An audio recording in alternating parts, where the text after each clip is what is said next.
Taib. Bismillah, alhamdulillah, salatu wassalamu ala rasulillah. Kita lanjut. Jadi khulasa dalam pembahasan al-munkar, ya, bahwa ada tiga pendapat di kalangan para ulama dalam masalah al-munkar. Yang pertama muradif asyadz, dan ini pendapat dari Ibnu Salah. Pendapat yang kedua bahwa al-munkar adalah tafarrud ad-dhaif, dan ini pendapat dari Imam Ahmad dan Imam An-Nasa'i. Dan yang ketiga adalah mukhalafatul dhaif liman huwa aula minhu. Dan hadis yang munkar ini dalam definisi yang dalam ta'rif yang jumhur ulama yang mastaqarra alaihi istilah, hadis munkar itu la yasluhu fi syawahid walal mutaba'at. Sebagaimana asyadz dan al-munkar ini yang sifatnya dikatakan oleh Imam Syafi'i rahimahullah, yukhalifu fihi nas mukhalafatu as-siqah lima rawahu nas. Demikian pula al-munkar mukhalafatul dhaif liman huwa aula minhu. Ini keduanya baik syadz maupun munkar ini la yasluhu fi syawahid wal mutaba'at. Ya, kenapa? Karena asyadz dan munkar ini pada hakikatnya tidak ada, yakni nau' minal maudhu. Ya, kalau kita mau perluas istilah maudhu bermakna al khata' ghairu amdin.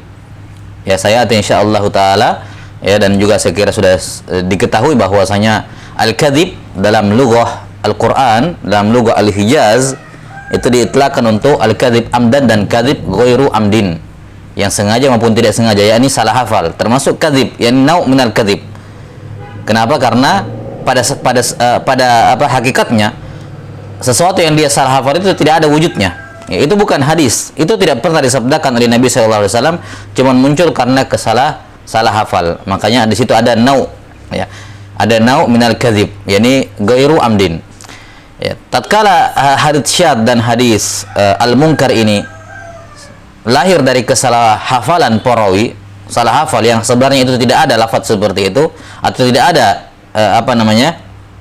tambahan seperti itu, kemudian dia menyelisihi, maka ini tidak bisa dijadikan berdalil. Kenapa? Karena bukan hadis pada dasarnya.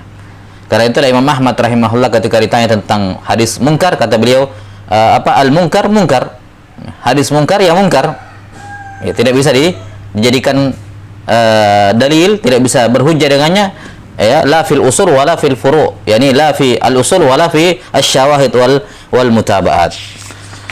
Baik, kemudian berkenaan dengan syadz dan munkar kemarin saya kira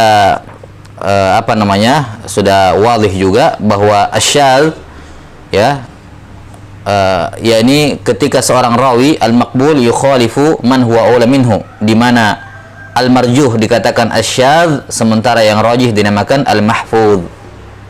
Ya, sementara dalam masalah al-munkar mukhalafatul dhaif liman huwa aula minhu, di mana al-marjuh dikatakan al-munkar dan ar-rajih dikatakan al-ma'ruf. Baik, ini mimbab al-istilah saja. Tsumma qala rahimahullahu taala an-naw'ul khamis asyar, jenis yang ke-15. Qala fil i'tibari wal mutaba'ati wasyawahid. Ya, jenis yang ke-15 adalah pembahasan mengenai i'tibar, mutaba'at dan asyawahid. 6. Secara umum i'tibar adalah sabrur riwayah, yakni menghimpun dan mencari riwayat-riwayat. Setelah ditemukan riwayat-riwayat tersebut, hasilnya ada dua jenis. Imma riwayat yang berhasil dikumpulkan itu sifatnya mutaba'ah atau sifatnya syawahid. Karena itulah di sini sebagian pensyarah menyatakan bahwa di sini kurang tepat menggandengkan, ya, menjadikan i'tibar sebagai ma'tuf, ya, ma'tuf alaihi. Ya, seakan-akan i'tibar, mutaba'at dan syawahid ini satu sederajat, ya, akron, ya, padahal tidak demikian. Yang menjadi qarin hanyalah mutaba'at dan syawahid. Ini yang bisa diatofkan satu sama lain, mutaba'ah wa syawahid. Adapun i'tibar, ya, kalau diatofkan mutaba'at dan i'tibar kepadanya dan syawahid kepadanya dikatakan fil i'tibar wa al-mutaba'ah wa syawahid, seakan-akan i'tibar ini jenisnya sama seperti mutaba'at dan syawahid, padahal tidak demikian.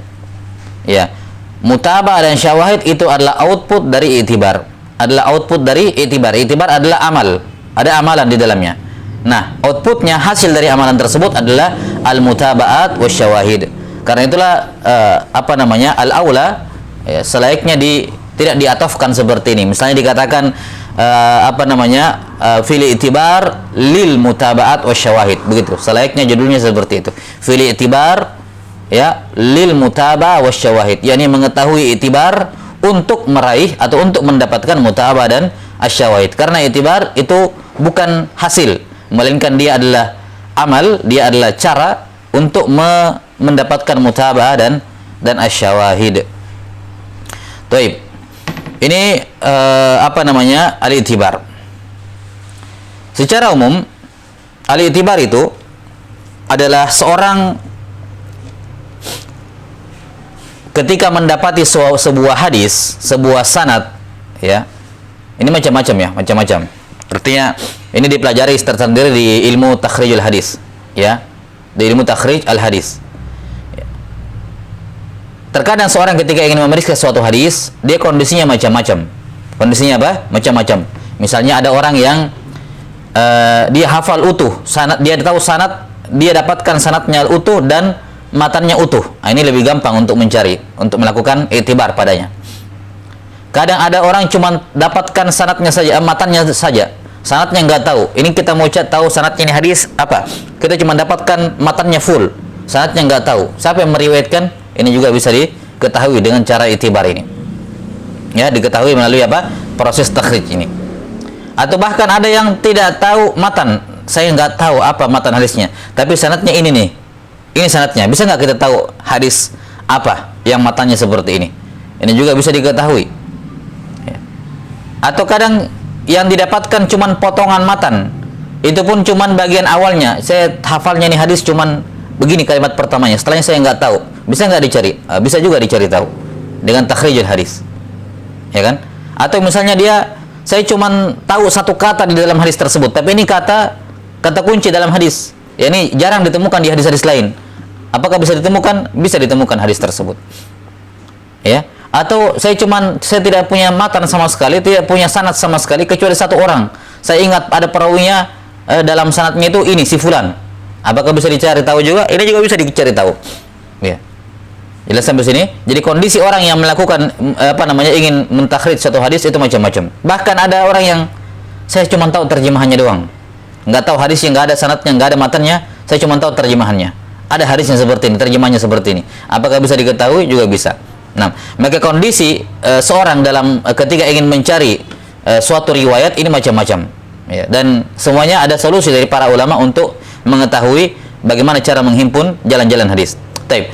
Al-i'tibar ini lebih spesifik, zahirnya adalah ketika seorang sudah mendapati hadis sanad dan matan, sanad dan matan. Nah, maka dugaan istilahnya hipotesa awal ya. Hipotesa seorang al-bahis ketika mendapati sebuah sanad dan matan, hipotesanya adalah apa? Ini gharib nisbi. Nah, gitu. Ini gharib nisbi. Kenapa? Ya tadi karena sudah disebutkan dalam kitab-kitab sebelumnya, karena untuk menghukumi suatu hadis itu gharib mutlak atau fardul mutlak, ya tentunya harus i'tibar juga dulu. Harus berusaha untuk dikumpulkan dulu semua jalan-jalannya. Setelah berusaha semaksimal mungkin dikumpulkan dan tidak ketemu jalan-jalannya, barulah vonisnya dikatakan gharib mutlak. Jelas sampai sini, gharib mutlak. Nah, wa illa al-asal ketika kita mendapatkan sanad ataupun matan, maka hipotesa awal kita terhadap sanad dan matan ini dikatakan ini gharib nisbi.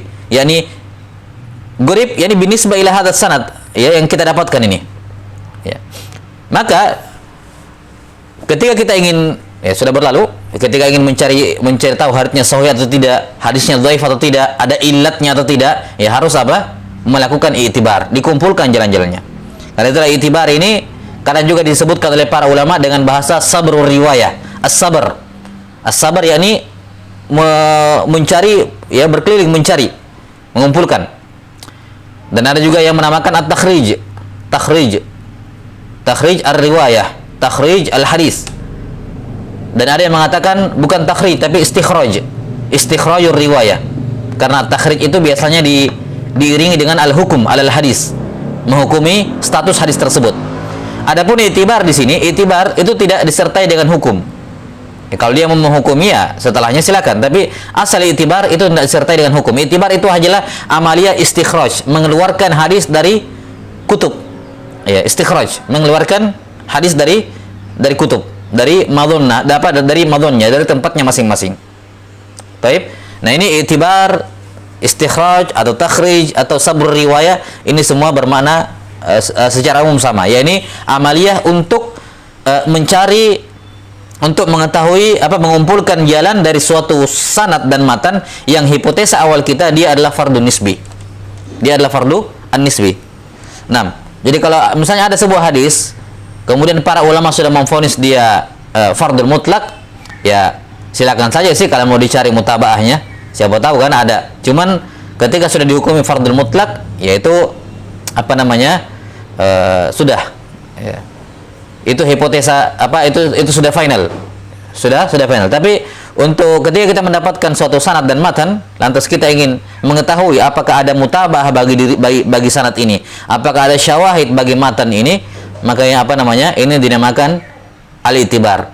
Ya. Ini namanya al-itibar. Jadi al-itibar hanya bisa dilakukan untuk hadis, untuk sanad yang hipotesa awal kita dia adalah fardhu nisbi. Taib. Nah, setelah kita mengumpulkan jalan-jalannya melalui metode at-takhrij itu, ya, dalam metode takhrij sudah diketahui dan dikumpulkan semua jalan-jalannya, ya. Nah, jalan-jalan yang ditemukan ini bisa diklasifikasikan menjadi dua bagian besar. Satu mutabah, satu syawahid. Satu mutabah, satu syawahid. Nah, ini yang akan dijelaskan oleh beliau rahimahullahu taala, kapan dinamakan mutabah atau yang mana yang dinamakan mutabah, mana yang dinamakan syahid. Kemudian mutabah juga ada dua, ada mutabah tammah dan ada mutabah qasirah. Qala rahimahullah, misaluhu, contoh, ayyaru ya Hammad ibn Salamah an Ayyuba, yani Ayyub ibn Abi Tamimah as-Sikhtiyani, an Muhammad ibn Sirin an Abi Hurairah radhiyallahu ta'ala anhu anin Nabi sallallahu alaihi wasallam haditha. Taib, ini contoh hadis. Hammad bin Salamah dari Ayyub, dari Muhammad bin Sirin dari Abu Hurairah dari Nabi sallallahu alaihi wasallam. Anggap kita tahu sanad seperti ini. Ya. Kita tahu sanad seperti ini. Ini ada hadis sanadnya seperti ini. Apa kira-kira matannya? Ya, di sini beliau tidak sebutkan matannya. Tapi kalau memang ini sanad tidak fiktif, yakni sanad seperti ini ada dan memang ada karena ini sanad masyhur. Hamad dari Ayyub dari Ibnu Sirin dari Abu Hurairah, ini sanad masyhur, berulang hadis dengan sanad seperti ini. Ini bisa dicek matannya di Tuhfatul Asyraf. Bisa dicek matannya apa-apa saja matan hadis dalam kutubus sittah yang diriwayatkan dengan sanad seperti ini di dalam kitab Tuhfatul Asyraf. 6. Kemudian jadi ini kita dapati hadis sanadnya seperti ini. Hammad dari Ayyub dari Ibn Sirin dari Abu Hurairah. Hipotesa awal ini fardun nisbi. Maka kita cari, kita kumpulkan jalan-jalannya. Kemudian kata beliau rahimahullah, fa in rawahu ghairu Hammad an Ayyub au ghairu Ayyub an Hammad an Muhammad au ghairu Muhammad an Abi Hurairah au ghairu Abu Hurairah anin Nabi sallallahu alaihi wasallam fa hadhihi mutaba'at. Ya. Baik.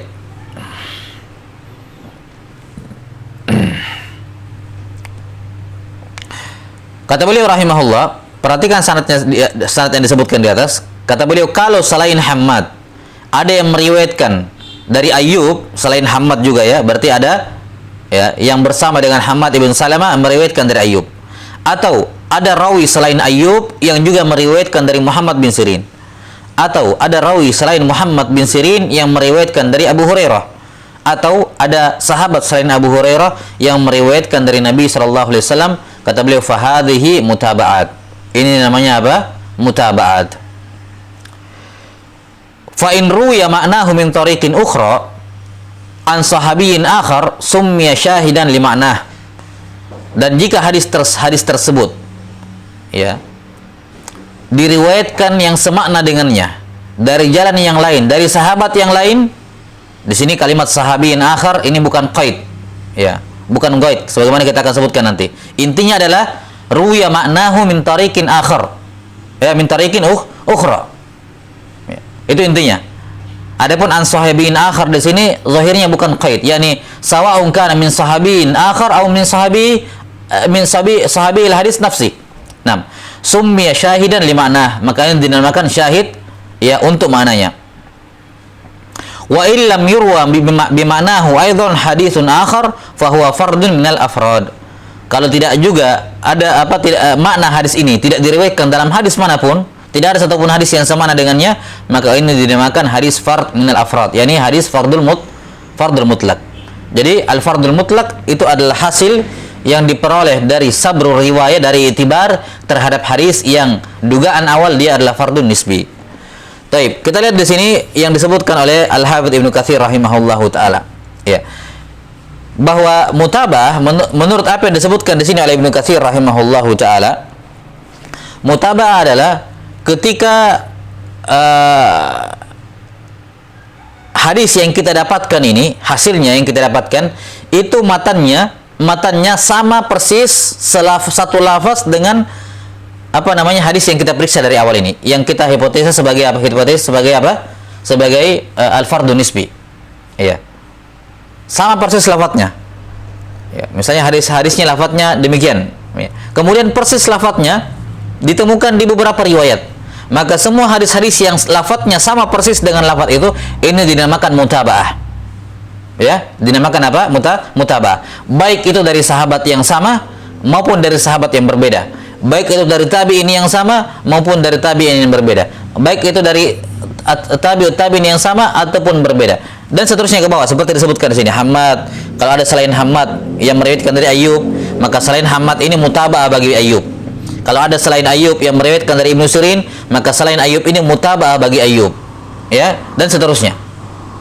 Jadi intinya mutaba'ah menurut Al-Hafidz Ibnu Katsir rahimahullahu taala adalah apa? Adalah ketika hadis-hadis yang mendukung itu selafaz dengan dirinya, dengan matan yang kita dapatkan asalnya. Sementara kalau maknanya berbeda, maka itu dinamakan syahid. Ya, maknanya berbeda dinamakan syahid. Baik itu dari sahabat yang sama maupun sahabat yang berbeda. Yang jelas maknanya tidak sama. Yang jelas lafadznya tidak sama, maknanya sama. Taib. Jadi perbedaan antara syahid wal mutaba'ah menurut Ibnu Katsir rahimahullahu taala yang beliau sebutkan dari Ibnu Shalah, ya, al-farqu bainahuma fi ittihadil lafzi, ya, ditinjau dari sisi kesamaan lafaz. Kalau lafaznya sama, maka dia mutaba'ah, ya, dia mutabi atau tabi mutabi, ini istilah. Nah, tapi kalau lafaznya berbeda namun maknanya sama, ini dinamakan apa? Dinamakan syahid. Taib. Ini pendapat dari Ibnu Shalah dan juga diikuti di sini oleh Ibnu Katsir rahimahullahu taala, dan Al-Hafidz Ibnu Hajar rahimahullahu taala menisbatkan juga pembagian ini atau pendapat yang membedakan antara syahid dengan antara mutaba'ah dengan syahid, ya, kepada Al-Baihaqi rahimahullahu taala. Ya, Al-Hafidz Ibnu Hajar juga menisbatkan pendapat ini kepada Al-Baihaqi. Taib, ini pendapat yang pertama. Pendapat yang kedua di sini beliau tidak singgung. Ya, beliau tidak singgung pendapat yang kedua dalam perbedaan antara mutaba'ah dan asyawahid. Dan ini pendapat yang disebutkan oleh Al-Hafidz Ibnu Hajar rahimahullahu taala. Ya, disebutkan oleh Al-Hafidz Ibnu Hajar rahimahullahu taala, dan ini yang masyhur. Baik. Apa perbedaannya? Kata Ibnu Hajar rahimahullahu taala, perbedaan antara mutaba'ah dengan asyahid, perbedaannya bukan dalam hal ittihadul lafzi, tapi dalam hal ittihadus sahabi, kesamaan sahabat. yakni jika hadis awal yang kita duga sebagai fardun nisbi datang pendukung riwayat dari jalan yang lain, ya, maka selama pendukung-pendukungnya masih dari sahabat yang sama, maka ini dinamakan syahid. Dinamakan apa? Mutaba'ah. Kalau sahabatnya sama dinamakan mutaba'ah. Ya. Namun kalau sudah sahabatnya berbeda, walaupun lafadznya persis sama, tapi kalau sahabatnya berbeda, maka apa? Dinamakan syahid. Dinamakan apa? Syahid. Misalnya hadis man kadzaba alayya muta'ammida. Ini kan mutawatir lafzi. Lafadznya banyak, tapi beda-beda sahabat. Ini semua syahid. Dinamakan apa? Syahid. Sementara menurut pendapat yang pertama, biar sahabatnya berbeda berapa puluh orang, tapi semua lafadznya sama, dinamakan semuanya apa? Mutaba'ah. Karena yang menjadi itibar dalam tafriq bainal mutaba'ah wa syahid indahum adalah apa? Ittihadul lafzi. Sementara menurut Ibnu Hajar rahimahullahu taala, ya, al-ibrah, ya, yang dijadikan i'tibar dalam at-tafriq bainahuma huwa ittihadul lafzi, ittihad as-sahabi. Ittihad apa? As-sahabi. Baik, maka ini dua pendapat di kalangan para ulama dalam perbedaan antara mutaba'ah dan asyawahid. Pendapat yang pertama menjadikan i'tibarnya adalah al-lafaz. Kalau lafadznya sama, walaupun dari sahabat yang berbeda, dinamakan mutaba'ah. Tapi kalau lafadznya berbeda, walaupun masih dari sahabat yang sama, ini dinamakan syahid.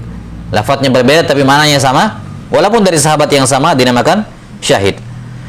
Pendapat yang kedua, ya, yang mereka jadikan intibar adalah sahabatnya.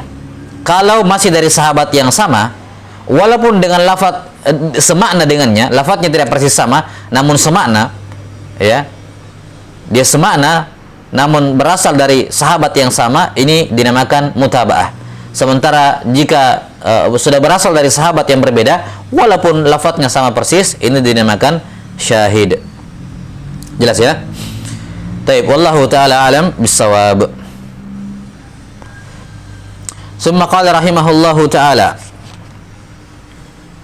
wa yughtafaru fi babi syawahidi wal mutaba'ati minar riwayah anil dha'ifil qaribil dha'f ma la yughtafaru fil usul kama yaqa'u fis sahihaini wa ghairihima mislu dhalik. Kata beliau, yughfar, bisa dimaklumi, bisa diterima, bisa dimaafkan, ya, yakni bisa diterima hadis-hadis yang dhaif, al-qaribul dha'af, yang dhaifnya itu ringan, ya. Tidak ada masalah meriwayatkan hadis-hadis dhaif, ya, meriwayatkan hadis dhaif yang qaribul dha'af pada bab syawahid wal mutaba'at minar riwayah, ya. Mala yughtafaru fil usul, berbeda halnya kalau itu usul, maka tidak boleh meriwayatkan hadis-hadis apa?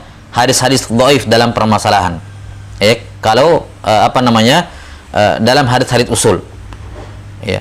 Yang dimaksud dengan usul dan furu dalam istilah takhrij dalam kitab-kitab para ulama, semisal di sini Bukhari Muslim yang sering disebutkan, Muslim ada hadis-hadis usul, ada hadis-hadis furu. Bukhari ada hadis usul, ada hadis furu. Yang dimaksud dengan usul dengan furu di sini adalah, kalau usul adalah i'timad, ya, i'timad beliau dalam masalah tersebut disebutkan, ya. Sementara furu itu adalah hadis-hadis syawahid wal mutabat, pendukung saja untuk hadis asal itu. Nah, yakni kalau kamu sudah punya riwayat yang sahih pada usulmu, pada asalnya, yakni yang kamu jadikan i'timad padanya, sandaran umdah dalam masalah tersebut adalah hadis yang sahih, maka silakan bawakan riwayat-riwayat dhaif setelahnya, tidak ada masalah. Yang penting dhaifnya dikatakan di sini dhaif al-qaribul dha'af. Ya. Kenapa? Karena sudah ada hadis usul yang sahih. Dan ini yang dilakukan oleh Imam Muslim rahimahullahu taala dan juga Imam Al-Bukhari rahimahullah dalam As-Sahihain. Ya. Ini yang berdua beliau berdua lakukan. Dan ini sebagai jawaban dari pertanyaan sebagian ulama. Ya, sebagian orang yang menyatakan, mengapa dalam Bukhari Muslim ada rawi-rawi yang dhaif? Yani dia diterima hadisnya hanya karena dalam Bukhari Muslim. Kalau di luar Bukhari Muslim belum tentu diterima. Ya, belum tentu diterima. Seperti Suhaid bin Sa'id, gurunya Imam Muslim itu, ya, Suhaid bin Sa'id didhaifkan oleh Yahya bin Ma'in. Didhaifkan oleh Yahya bin Ma'in, tapi disebutkan oleh Imam Muslim, ya. 6. Kemudian ada beberapa rawi Al-Bukhari juga yang dikritisi. 6. Mengapa ada dalam Bukhari dan Muslim? Nah, salah satu jawaban, ini ada beberapa jawaban disebutkan oleh ulama. Salah satu jawabannya adalah rawi-rawi yang dhaif tersebut beliau jadikan hanya min babi syawahid wal mutabaat, bukan sebagai hadits usul. Yani beliau berdua meriwayatkan riwayat-riwayat rawi yang dhaif tersebut fi asy-syawahid wal mutabaat, ya, di furu' beliau, ya, bukan di hadits usulnya. Karena itulah manhajnya Imam Muslim rahimahullahu taala yang disebutkan oleh para ulama, bahwa beliau dalam mentartib riwayat itu punya manhajiyah, yakni beliau mulai dengan rawi-rawi atau hadis-hadis yang paling sahih, yang paling kuat. Jadi misalnya beliau membawakan dalam satu bab, kita tahu metode Imam Muslim dalam sahihnya kan membawakan semua hadis dan tawabi, ya, dalam satu bab. Beliau sebutkan seluruhnya. Nah, maka ketika beliau menyebutkan, maka beliau sebutkan yang paling pertama dulu. Ini dari guru-guru beliau atau riwayat-riwayat yang paling kuat dulu. Baru setelah itu di bawahnya, ya, di urutan nomor 2 hadis yang tetap sahih tapi kesahihannya di bawah dari yang pertama. Ya, terus ke bawah, semakin ke bawah semakin, ya ini. Ada yang rawi-rawi dhaif ini biasanya di tingkatan-tingkatan di bawah ini yang apa namanya? Sifatnya furu'. Sifatnya al-furu'. Karena itulah Imam Muslim rahimahullahu taala kalau beliau meriwayatkan dari 2 orang guru, maka guru yang pertama itu lebih siqah bagi beliau dibandingkan guru yang kedua. Yani yang disebutkan pertama itu lebih kuat riwayatnya walaupun sama-sama siqah. Iya. Misalnya Imam Muslim sangat sering mengulang dalam Sahih Muslim itu meriwayatkan dari 2 guru beliau, Muhammad ibn Musanna wa Muhammad ibn Bashar. Dikatakan haddatsana Muhammad ibn Musanna wa Muhammad ibn Bashar. Haddatsana Muhammad ibn Musanna wa Muhammad ibn Bashar. Kata para ulama ini menunjukkan Muhammad ibn Musanna lebih kuat riwayatnya dibandingkan Muhammad bin Bashar menurut Imam Muslim. Kenapa? Beliau ditaruh duluan, disebut duluan namanya. Nah, maka ini metodologi Imam Muslim rahimahullahu taala dalam Sahih Muslim, di mana beliau terkadang meriwayatkan riwayat rawi-rawi yang dhaif pada mutaba'at dan syawahid, bukan di hadis-hadis usulnya. Ya, bukan di hadis-hadis pertama dalam babnya. Jelas sampai sini ya? Nah, tapi dijadikan pada bab asy-syawahid wal mutaba'at. Baik. Ini berkenaan dengan periwayatan hadis-hadis al-dhaif, ya, hadis-hadis dhaif. Bahkan, ya, kalau kita mau perluas sedikit pembahasan bahwa di antara metodologi para ulama al-hadis dalam periwayatan adalah ketika mereka tidak mendapati satupun hadis sahih yang secara shorihan menyebutkan masalah yang mereka jadikan sebagai tarjamah, sebagai judul bab, maka mereka akan membawakan hadis dhaif yang paling mending dalam bab itu. Ya. Hadis dhaif yang paling mending dalam bab itu. Iya. Jelas sampai sini? Yani seorang alim terkadang dia mengambil istimbat. Yang mana istimbatnya ini, perhatikan, istimbatnya ini lahir dari banyak hadis tentunya, banyak hadis. Ya. Nah, tapi hadis, ya, yang menyebutkan istimbat hukum tersebut secara sharih itu tidak ada yang sahih. Adanya hadis dhaif. Maka mereka pun menyebutkan hadis dhaif tersebut dalam kitab mereka. Ya. 6. Mereka menyebutkan hadis dhaif tersebut dalam kitab mereka. Ada sebenarnya yang sahih tapi tidak sharih menunjukkan judul babnya. Ya, ini juga metodologi mereka dalam masalah ini. yakni ketika mereka tidak mendapatkan satupun hadis sahih yang sesuai dengan judul tarjamah yang mereka buat, maka mereka akan meriwayatkan dan menyebutkan hadis dhaif yang paling mending dalam permasalahan. Hadis dhaif yang paling mending dalam permasalahan. Dan ini sering dilakukan oleh Imam Abu Dawud rahimahullah, oleh Imam Abu Dawud dan selainnya dari para ulama, ya. Nah, dari kalangan mutaakhirin juga demikian, ya. Kalau kita melihat karya tulis Syekh Muhammad Ibn Abdul Wahhab rahimahullahu taala, ya, terutama yang memiliki abwab dan berdalil dengannya seperti Kitabut Tauhid, seperti Fadlul Islam, ya, atau kitab-kitab beliau yang lain, kitab Usulul Iman, ya, yang menyebutkan judul bab kemudian disebutkan dalil, maka ini manhajiyah beliau, yakni dalam suatu bab ketika tidak ada hadis sahih yang sahih lagi sahih, ya, yang berhubungan dengan judul bab, namun kandungan tarjamah tersebut disebutkan dalam hadis dhaif, maka mereka akan meriwayatkan hadis dhaif tersebut, menyebutkan hadis dhaif tersebut dan berhujjah dengannya. Nah, ini contoh misalnya dalam Kitabut Tauhid pada bab la yus'al biwajhillahi illal jannah. Bab tidak boleh meminta dengan menggunakan wajah Allah kecuali surga. Ini hadis tidak ada hadis sahih dalam yang tasrih menyebutkan itu. Tersebut dalam hadis dhaif, maka beliau sebutkan, ya, satu-satunya dalil dalam bab tersebut adalah hadis yang beliau bawakan, la yus'al biwajhillahi illal jannah, dan itu adalah hadis yang dhaif. Baik. Ini sekedar tambahan saja. Summa qala rahimahullah wa yughtafaru fi bab asy-syawahid wal mutaba'at min ar-riwayah anil dha'if al-qarib ad-dha'f ma la yughtafaru fil usul kama yaqau fi as-sahihaini wa ghairihima mislu dzalik. Naam. Walihada yaqulu ad-Daraqutni fi ba'd ad-du'afa yasluhu lil-i'tibar aw yasluhu ay yu'tabara bihi wallahu alam. Karena itulah Daraqutni rahimahullah terkadang berkata mensifati sebagian rawi yang dhaif dikatakan yasluhu lil itibar, yakni dia bisa digunakan dalam proses dalam amaliyah itibar, ya, yakni bisa dijadikan pendukung. Au la yasluhu ayyu'tabara bihi atau sebaliknya beliau mengatakan terhadap seorang perawi dia ini tidak cocok untuk dijadikan apa? Ya, bahan dalam itibar. Ini tidak bisa dijadikan pendukung dan mendukung. Wallahu a'lam. Wallahu a'lam. Baik.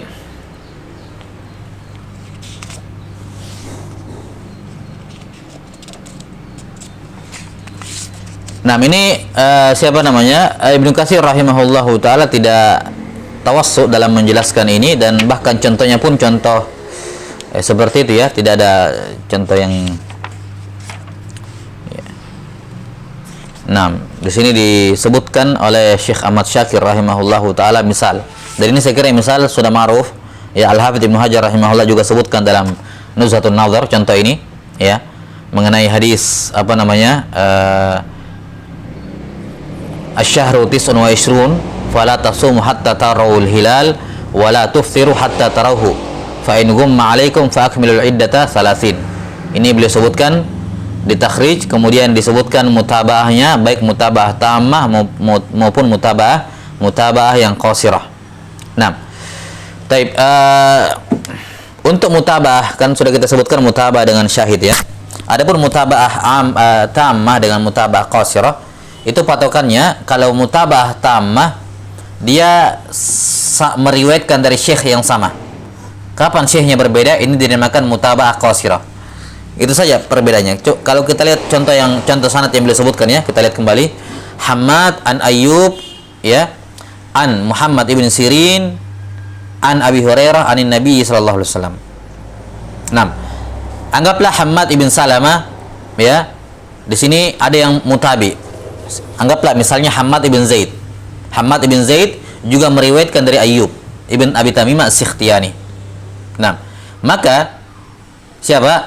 Hammad bin Zaid ini mutabaah tammah bagi Hammad ibn Salamah. Kenapa? Karena keduanya meriwayatkan dari orang yang sama, yakni Ayyub. Ya. Tapi bagi Ayyub ya, bagi Ayyub kita naik ke atas dulu. Ayyub ke Muhammad bin Sirin. Anggaplah selain Ayyub ada yang meriwayatkan dari Muhammad bin Sirin. Masalan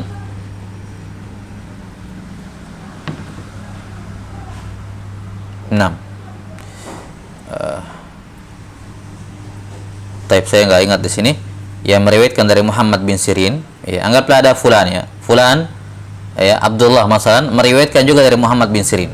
Maka Abdullah ini mutabaah tammah bagi Ayyub. Kenapa? Karena sama-sama meriwayatkan dari Muhammad bin Sirin. Ya, sama-sama meriwayatkan dari Muhammad bin Sirin. Nah, tapi Abdullah ini ya merupakan mutabaah qasirah bagi Hammad ibn Salamah. Kenapa? Karena berbeda gurunya. Muhammad bin Salamah dari Ayyub, sementara Abdullah ini dari Muhammad bin Sirin. Maka Abdullah ini mutabaah qasirah bagi Hammad bin Salamah. Jadi patokannya begitu. Demikian pula Muhammad bin Sirin dari Abu Hurairah. Kalau misalnya riwayat lain dari Abu Hurairah, masalan Abu Saleh. Abu Saleh anggaplah sanad lain ya. Perhatikan sanad lain misalnya riwayat Imam Malik ya. Malik dari Suhail ibn Abi Saleh an abihi an Abi Hurairah. Malik an Suhail bin Abi Saleh an abihi an Abi Hurairah. Maka kita katakan kalau demikian sanadnya, maka Abu Saleh Zakwan As-Saman ini mutabaah tammah bagi Muhammad bin Sirin. Kemudian Suhail bin Abi Saleh mutabaah tammah bagi Ayyub. Kemudian Imam Malik merupakan mutabaah tammah bagi Hammad bin Salamah. Kan begitu ya? Karena kan meriwayatkan dia sejajar. Dia sejajar. Nah, jadi patokan antara mutabaah tammah dengan mutabaah qasirah ya adalah apakah dia satu syekh, satu guru atau tidak. Kalau satu guru maka mutaba'ah tammah ya. Kalau satu guru dikatakan mutaba'ah tammah, tapi kalau tidak sama gurunya maka mutaba'ah qasirah. Nah, dan ada yang mengatakan mutaba'ah tammah kalau dia setobaqat, walaupun dari guru berbeda, tapi satu tobaqat. Sementara kalau beda tobaqat, satunya di sini yang membutuhkan mutaba'ah, sementara mutaba'ahnya di atas, maka ini dinamakan mutaba'ah qasirah. Nah, ini ala kulli hal ini sekedar tafriq ya. Wa illa secara umum semuanya dinamakan mutaba'ah ya, dan tidak ada dampak yang berarti ya antara dia mutaba'ah tamah ataupun mutaba'ah qasirah. Tidak ada asar yang yang berarti ya dari perbedaan ini, hanya perbedaan istilah. Wa illa hasilnya sama ya, tidak ada perbedaan antara mutaba'ah tamah dengan mutaba'ah qasirah dalam proses amaliyah menghukumi riwayat nantinya. Taib, wallahu taala alam bisawab. Sekira cukup dulu sampai sini. Berikutnya pembahasan al-fardu. Nah, yakni al-gharib al-mutlaq ataupun al-gharib an-nisbi. Wallahu taala alam bisawab. Nas'alullah taala yu'allimana mimma yanfa'una wa ay yanfa'ana bima 'allamana. Innahu waliyyu dzalika wal qadiru 'alaih. Subhanakallahumma bihamdik asyhadu an la ilaha illa anta astaghfiruka wa atubu ilaik. Walhamdulillahi rabbil alamin. Assalamualaikum warahmatullahi wabarakatuh.